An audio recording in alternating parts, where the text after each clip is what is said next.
Greetings petrolheads, my name is the Tom, you're on my gaming channel, and it's time for another episode of Automation, a car company tycoon game. Today I'm going to build a classic sports coupe from the 60s or 50s, maybe even. Let's just see, I want this one. Is it available in the 50s as well? It is not. What the heck? 325 wheelbase. This looks pretty...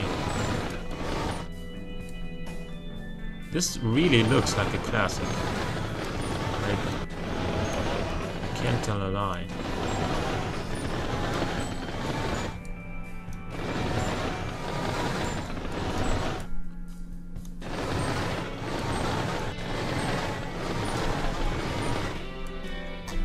What are we gonna do with this nose? I'm not gonna raise it, that's for sure.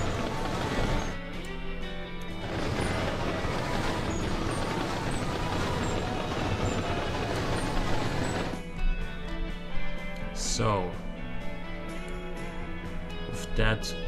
with all that done, I'm gonna go ahead and put a ladder chassis on there probably. Steel, longitudinal, McPherson's front,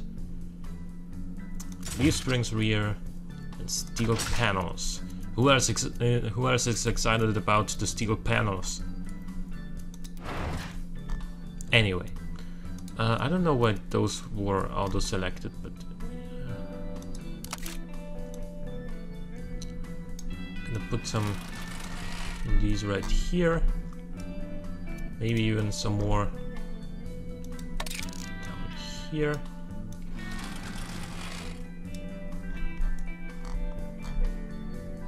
And then the indicators. Oh, that's...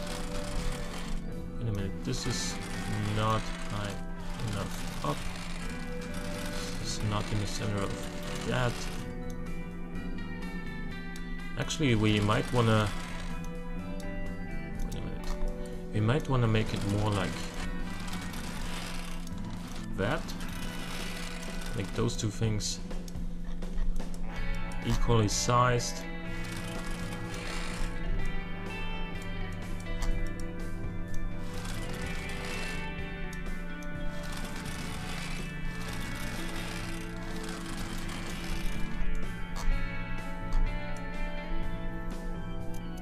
And perhaps we might wanna go for this in between.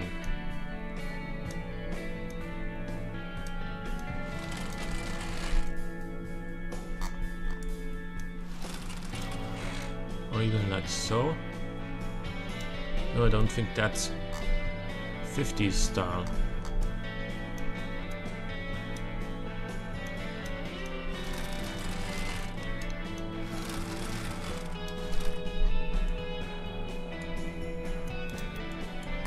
Then we can put the badge like on here.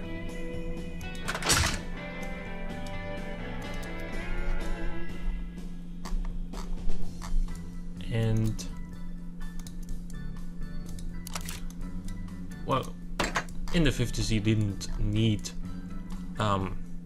indicators on the sides, but you definitely needed door handles, so gonna put some of those on here.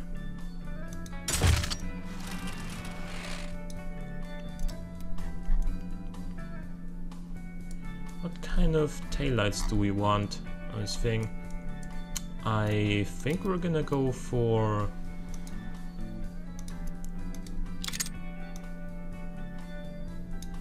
some of these on here.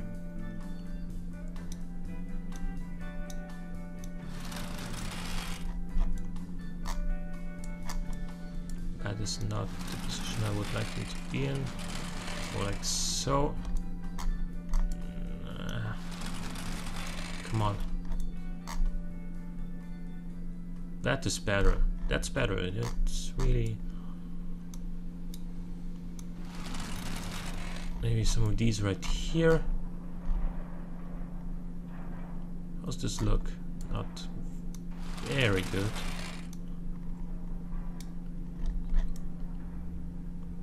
Oh yes. That is a classic look for sure.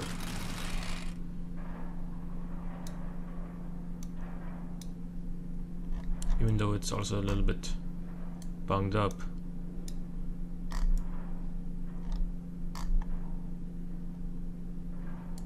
Wait a minute, what if we repaint this thing? Oh my goodness, this looks terrible.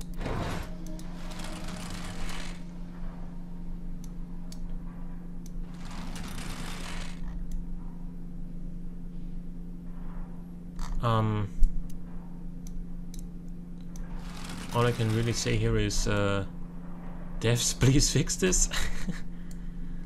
I would really love that to work the way it should.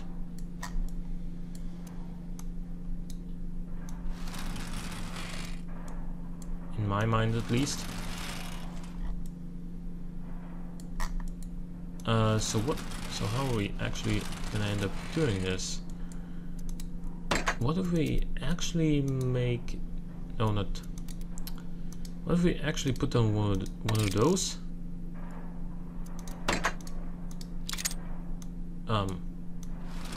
Excuse me?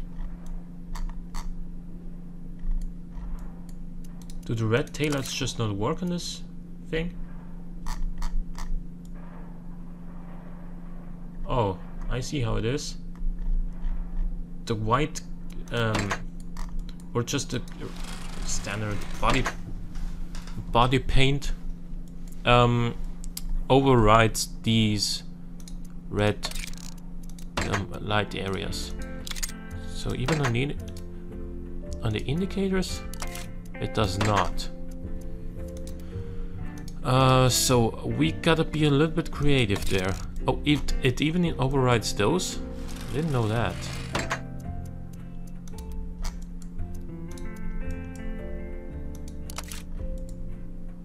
That is suboptimal placement, of course.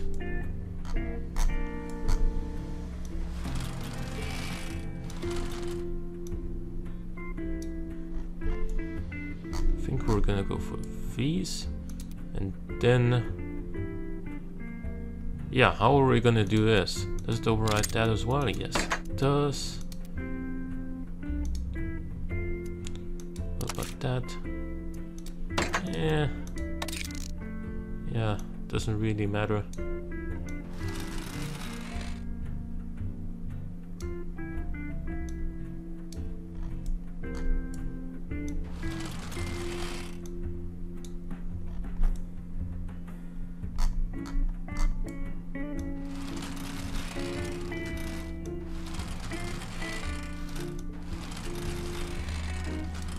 You can live without extra indicators, I think, because they could be integrated in this whole arrangement. That was not something out of the ordinary.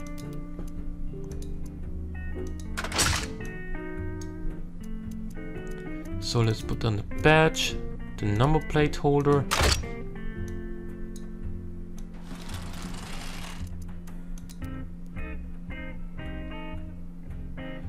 Huh. Yeah, and we probably can't put any exhaust down there, so they're just not gonna be visible unless we put down side exhaust, but that wasn't really what I had in mind when I first thought of this car.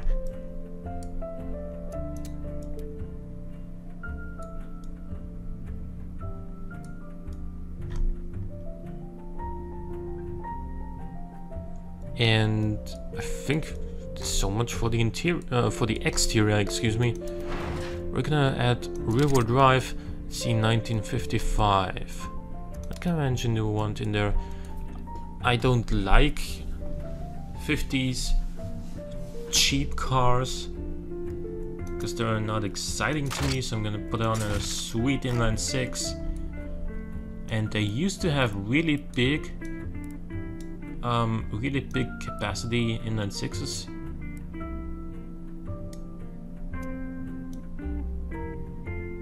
go for like,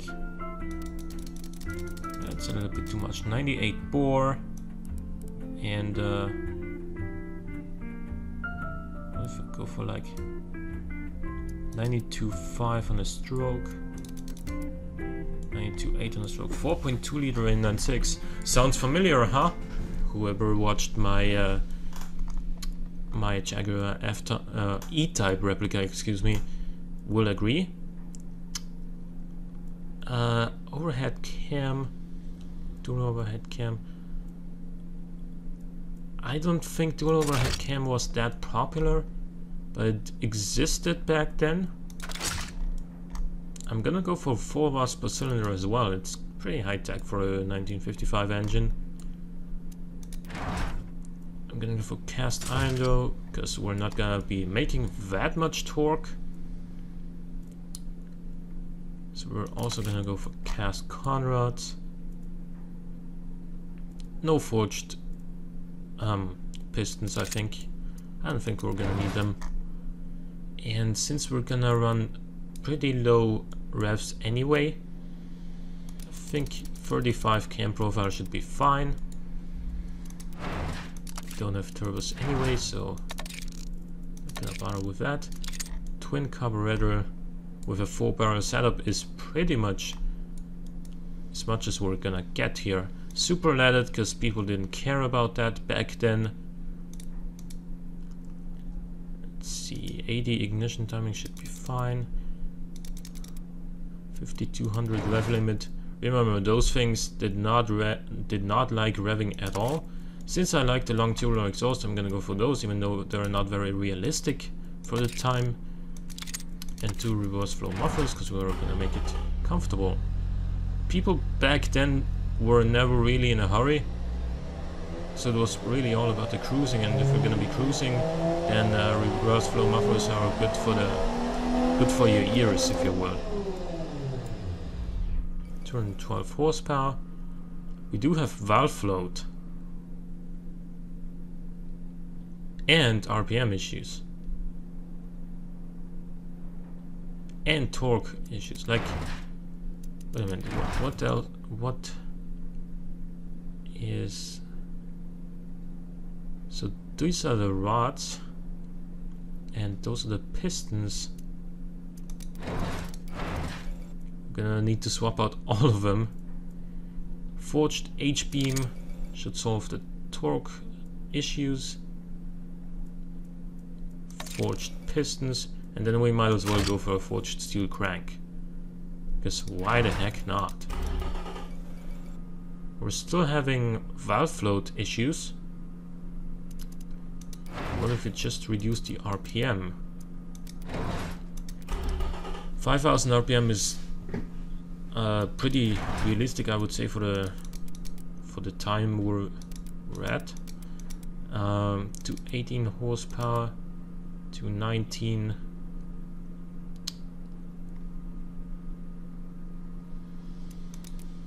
To 21. To 23. We need a bigger exhaust though. Yeah, 234. That is actually a pretty nice torque curve. 40, 49, 48. 47.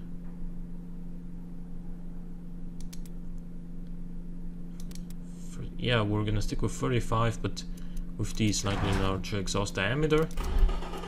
Can we increase the compression by 1 more point? We can without knocking. Still got valve float and a little bit of RPM issues, even at 5000 RPM. So let's see, we cannot go for any better materials here on the bottom end. So all we need now is better valves. So we might increase the quality there slightly.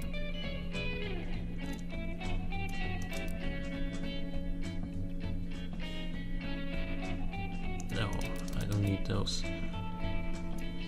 And I want to keep the maximum RPM low enough. If I increase the quality, then the then the max RPM will come in later. So you might be saying, oh, you can lower the cam profile then. Yeah, but that's gonna cause more valve float then again, so that's something to keep in mind, definitely. Reliability wasn't really all that good in the 50s anyway, so might as well embrace what we have. There's no automatic gearboxes in the 50s, that's interesting actually. Gonna go for a 4-speed manual. It is gonna be pretty fast for its age. 230 should be fine. No diff. Medium tires, I guess. 14-inch rims. Bigger diameters. 160. 175s? We got so much room left here. Like honestly, we could have put down. We could have put some 295s in this thing. 165s. We're gonna see how this thing behaves later on. So anyway, if we don't like the way it under/oversteers, we can change things about that. These rims are quite nice and nostalgic, I think. Drum brakes, because we don't have any other option really.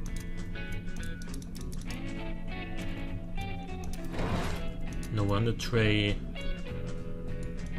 No lips or wings to worry about. Brake airflow was not a common thing back then, so I'm not gonna add any. 2, 3, 4, 5 or 6 seats as an option. So I'm guessing 6 seat would be 1 bench with 3 places in the front and 1 in the rear. I'm gonna go for a luxury market here. So that's a phonograph. No driver assists, because of course we don't have any. Advanced 50 safety. This is gonna be probably like 2 and a bit tons of pig iron, but can't really blame me for that, can you? Twin tube, passive, then a comfort setup. And this is gonna handle absolutely terribly. Actually only 1.6 tons. What do we have here? We have some very massive understeer. So for that we're gonna increase the front tire width, and that actually increased the drivability from 6.7 to 11.1. That is... We have to decrease this and put some wider rear tires on there. We're now only making 63.2% wheel spin. Oh my god. This was better though. Can you put some wider front tires? We cannot. You can increase this.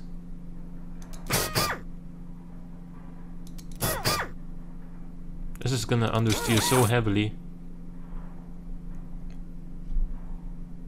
Yeah, anyway. The wheel spin on this thing is real though. Like 10.4 seconds from 0 to 60. Let's see. On here you can see how much throttle input you can do without wheel spin. So this is going down slightly below half. In second gear it's like 3/4 or something. And then in third gear you can nail it. Yeah. 175mm rear tires. Can't really blame me for that. Total cost is 9,380, despite the fact that we went for 6-seat luxury interior and the best entertainment and advanced safety. So that is, I mean, that is today's money. Back then this car would probably cost like, I don't know, $3,000 or something, which was kind of expensive in 1955. Whereas today, with this kind of total cost, it would be like probably around 25,000 bucks. But then you would only get a very thirsty 4.2 liter cast iron inline 6, and a phonograph as your entertainment, and no dry rates. However, I do think old cars like this have a certain charm that the newer ones don't, because, you know, back then people could, or car companies I should say, could get creative with the design. Nowadays everything has to be as aerodynamic as possible to achieve maximum fuel economy and top speed, and so all cars look kind of the same. But I think back then, with the kind of freedom in design, the cars looked just better, I think. And that's where the certain charm comes from. We also have 130.6 utility, so there you go. There's your practical everyday car. I'm joking, of course. But if you like this episode,